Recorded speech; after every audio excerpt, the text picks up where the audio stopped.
Comme tous les mardis, donc je vous retrouve en direct. Et aujourd'hui, je voulais justement vous parler de cette petite voix intérieure, ce petit critique intérieur que malheureusement beaucoup d'entre nous connaissent et voir justement mais comment on peut faire pour quelque part, j'ai envie de dire, mais que, voilà, que cette voix ne soit plus la seule, cette petite critique ne soit plus la seule qu'on entende, mais au contraire pouvoir faire preuve de douceur et de bienveillance avec soi-même. Alors c'est vrai que d'abord, moi je sais que ça a été vraiment, j'en ai été victime pendant des années, mais je le vois et je vois qu'ici j'ai voilà Bettina qui est en ligne. Bonjour Bettina. Voilà, je vois qu'il y en a plusieurs. Merci. Voilà, merci en tout cas de faire des petits pouces et surtout ce que je vais vous partager. N'hésitez pas si vous avez des questions, des réactions, de me les mettre en commentaire. Comme ça, moi je pourrai répondre à vos questions. Et pour ceux qui m'écouteront en replay, surtout si vous avez envie de voilà de réagir, n'hésitez pas. Et aussi, voilà, je vois que Véronique est là. Bonjour Véronique, merci de me regarder en direct. Bienvenue. Donc ici, ce dont je voulais vous parler justement, c'était cette petite voix jugeante. Alors moi, je sais en tout cas que c'est vraiment quelque chose qui a été très difficile pour moi pendant des années. C'est-à-dire que lorsque j'étais par exemple confrontée à une difficulté ou lorsque je me sentais pas à la hauteur ou j'avais peut-être, j'ai pas été maladroite ou n'importe quoi, ou bien que si je vivais une situation difficile, eh bien j'avais chaque fois ça, une petite voix qui me disait ah vraiment t'es nul, franchement t'es pas à la hauteur, il y a que toi pour faire ce genre de bêtises. Et en fait je rajoutais en fait si vous voulez une couche à ce qui en soi était déjà assez compliqué. Et je le vois dans les personnes que j'accompagne, que ce soit les femmes, les hommes que j'accompagne, beaucoup de personnes, mais justement, qui viennent me voir, sont dans des situations souvent très difficiles, avec beaucoup de souffrance, et notamment, par exemple, des personnes qui se séparent. Et en fait, ce qui se passe, c'est que ce qui est très difficile pour elles, c'est que non seulement, mais déjà, elles souffrent, mais en fait, quelque part, elles s'en veulent de ressentir ça. Et donc, à ce qui en soi est déjà suffisamment compliqué, par exemple, de faire face, par exemple, à une rupture, eh bien, donc enfin, c'est déjà super dur, mais en plus, on se rajoute une couche en disant mais non, et je ne devrais pas avoir ces émotions-là, je ne devrais pas ressentir ça, et vraiment je suis nulle, de toute façon il n'y a que moi qui suis voilà, dans cette situation et qui suis malheureuse, et moi je ne trouverai jamais quelqu'un avec qui bien m'entendre. Vous voyez, et donc on commence à se raconter toute une histoire. Et c'est évidemment hyper difficile. Et on voit que plutôt que de nous aider, on va en plus vraiment se tirer vers le bas. Alors c'est vrai qu'il y a quelque chose évidemment qui est de l'ordre de notre éducation. Hein, c'est vrai que notre éducation judéo-chrétienne, de nouveau, en fait, quelque part, on part du principe que si on devait être gentil avec nous-mêmes, mais quelque part, on ferait preuve de complaisance. Et en fait, en général, on fait exactement le contraire, c'est-à-dire que c'est compliqué. Hein, même, voilà, je pense même à un truc aussi banal que, par exemple, se sentir, être malade. On ne se sent pas bien, hein, on est dans le fond de son lit, on n'est pas bien. Eh bien, plutôt que de se dire, ben voilà, je suis pas bien, de reconnaître que, ben oui, c'est pas très drôle d'être malade, d'être dans le fond de son lit. Eh bien, non, on va se dire, mais non, ça ne va pas, je devrais me sentir bien, et c'est pas bien de ne pas me sentir en pleine forme, etc. Et donc, on se rajoute une couche. Et on se parle évidemment pas gentiment du tout. Alors que c'est quand même, ce qui est incroyable, c'est que si on avait une amie, un ami qui était dans cette situation, donc par exemple de ne pas se sentir bien ou de faire face voilà, à quelque chose, à un deuil, une difficulté, enfin, voilà, des choses qui peuvent être aussi beaucoup plus graves, eh bien on pourrait être vraiment très compatissant pour cette personne. On pourrait trouver des paroles gentilles, lui dire mais écoute, ça doit être difficile, on pourrait rejoindre la personne dans les difficultés qu'elle ressent. Et donc on est complètement capable de le faire pour nos amis, mais c'est beaucoup plus compliqué de le faire pour nous. Or, euh, en fait, il y a moyen justement de pouvoir devenir en fait notre meilleur ami. Et donc, ce que l'on fait pour les autres, eh bien moi, ce que je vous invite à faire vraiment, c'est de pouvoir le faire pour vous-même. C'est-à-dire, lorsque vous êtes confronté à quelque chose qui est difficile, que ce soit un échec, une épreuve, une maladresse, enfin, voilà, toutes les difficultés de la vie qui sont inhérentes finalement à la vie, eh bien, d'abord, première chose, c'est pouvoir d'abord reconnaître que c'est difficile. Reconnaître qu'on est triste, ou reconnaître qu'on est en colère, ou reconnaître que là, il y a quelque chose qui est difficile à vivre pour nous. Donc, première chose, c'est vraiment ça, plutôt que de se dire non, je ne veux pas ressentir ça, ce qui serait un petit peu souvent notre réflexe premier, et du coup, hop, on met le couvercle dessus. Et évidemment, qu'est-ce qui se passe quand on met le couvercle dessus? Pouf, ça ressort souvent, mais pas au meilleur moment, et c'est pas toujours agréable du coup pour notre entourage. Donc c'est déjà reconnaître que oui, on vit une difficulté. Deuxième chose, c'est vrai que lorsque l'on est justement, on vit une difficulté, on a souvent tendance à ce moment-là à se croire très très seul au monde. Et c'est à ce moment-là qu'on se sent complètement isolé et séparé.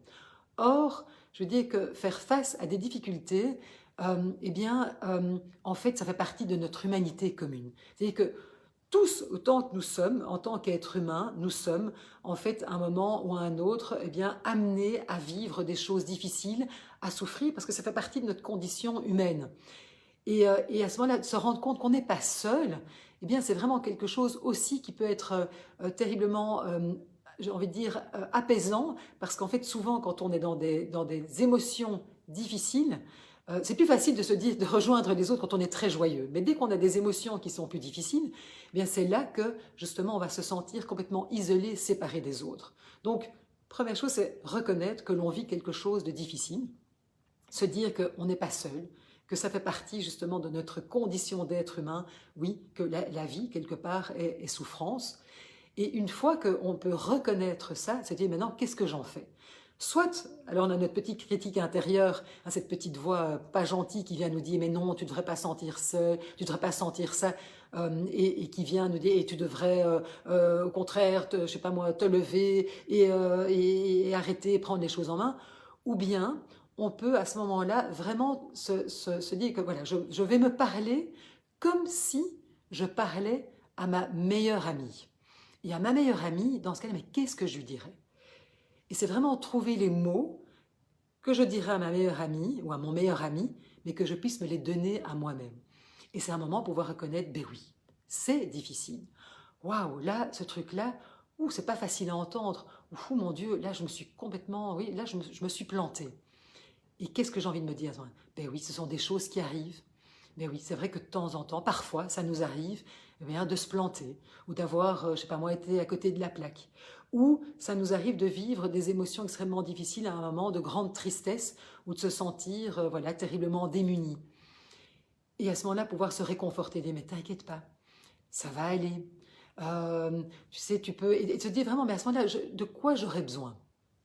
Est-ce que j'ai besoin justement de pouvoir me dire, ok, là maintenant, prends soin de toi, prends-toi un bon bain, pleure un bon coup, pour avoir vraiment d'être dans un moment d'être dans je dirais plutôt dans une énergie qui est plutôt yin, c'est-à-dire vraiment être dans la douceur, dans l'écoute, qu'est-ce qui me ferait du bien et pouvoir vraiment prendre soin de moi de manière très douce et avoir vraiment des paroles réconfortantes. Parfois, on peut aussi se dire, mais au fond, par rapport à cette situation, de quoi j'aurais besoin? Et on peut être dans quelque chose qui est plus actif, c'est-à-dire un moment, par exemple, mettre ses limites, se dire là, je vais prendre action, parce que c'est ça dont j'aurais besoin, dans quelque chose qui est plus yang.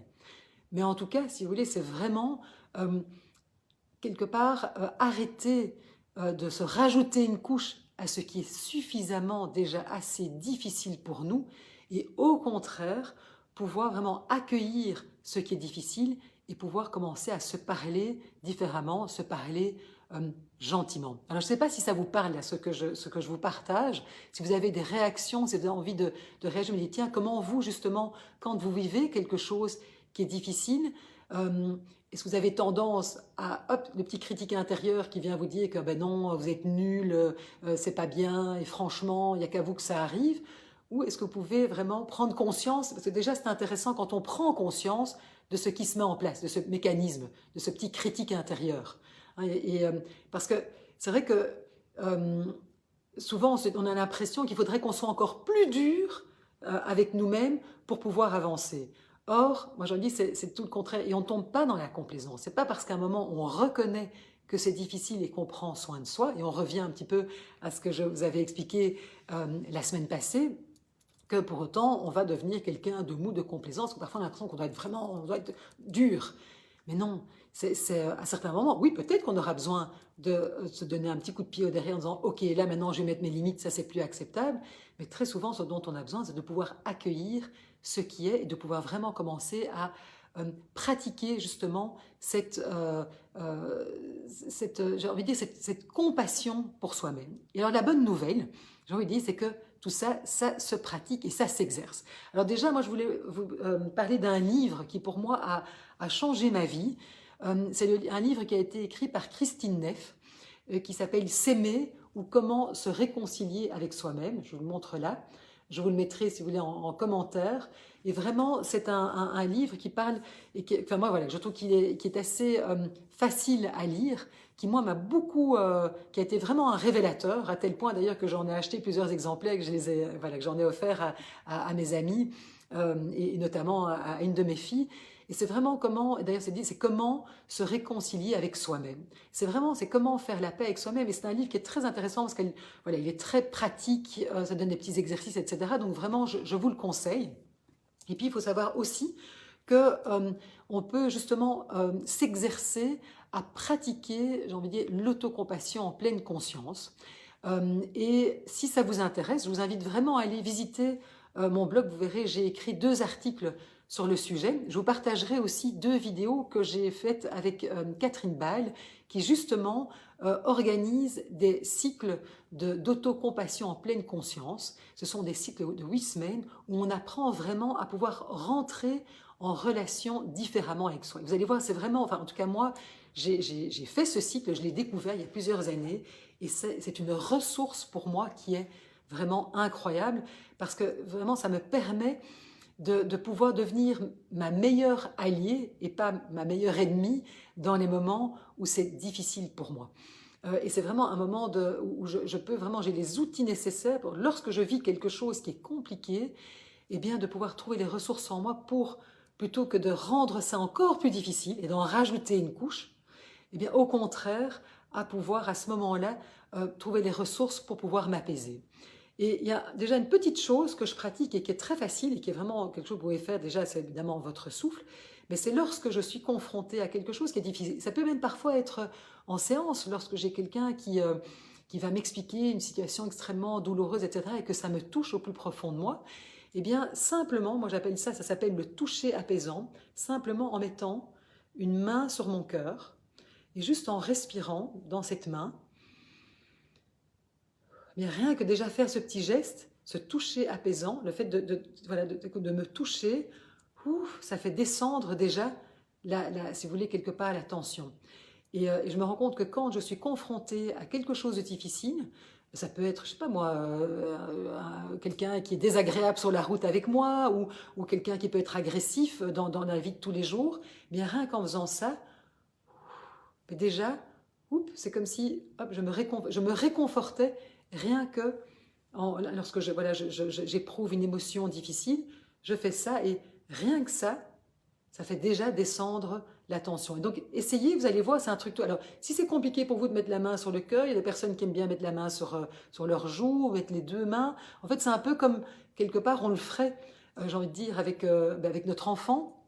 C'est parfois on dit oh mais mon petit chou tu sais ça va aller ou de dire et vraiment c'est de faire ça vous allez voir ouf, ça fait vraiment descendre la tension. Donc essayez, vous allez voir, vous me direz ce que vous en pensez, n'hésitez pas à mettre vos petits commentaires. Mais c'est donc vraiment se dire que on peut, enfin ce sont des choses qui s'exercent. C'est vraiment un muscle, hein, parce qu'on a tellement été habitués à nous critiquer, à avoir cette petite voix, ce petit juge intérieur qui vient vraiment nous rajouter une couche à ce qui est suffisamment déjà difficile. Eh bien, la bonne nouvelle, c'est que c'est quelque chose qui peut se travailler. Moi, c'est quelque chose que je travaille dans mes séances avec les personnes que j'accompagne. C'est qu'on peut vraiment, entretenir, si vous voulez, avoir une autre relation avec soi-même. Parce qu'en fait, souvent on pense qu'en étant dur avec soi-même, ça va nous faire avancer. Et en fait, ben non, les études le montrent, c'est que quand on est comme ça, ben au contraire, on va encore plus s'enfoncer et ça ne va pas nous aider à pouvoir rebondir lorsque l'on vit une situation difficile. Donc ce n'est pas faire preuve, contrairement à ce qu'on croit, de complaisance.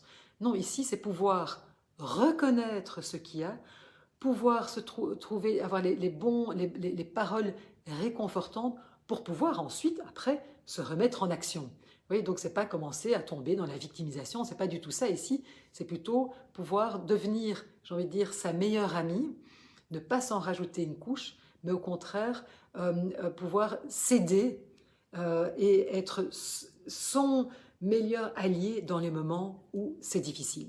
Donc si voilà, vous avez des petits commentaires, vous avez envie d'exercer ça, moi je vais vous mettre les deux vidéos, les deux interviews de Catherine qui expliquent extrêmement bien justement ce qu'est l'autocompassion, comment la pratiquer. Je vous mettrai aussi les liens vers les articles que j'ai écrits à ce sujet.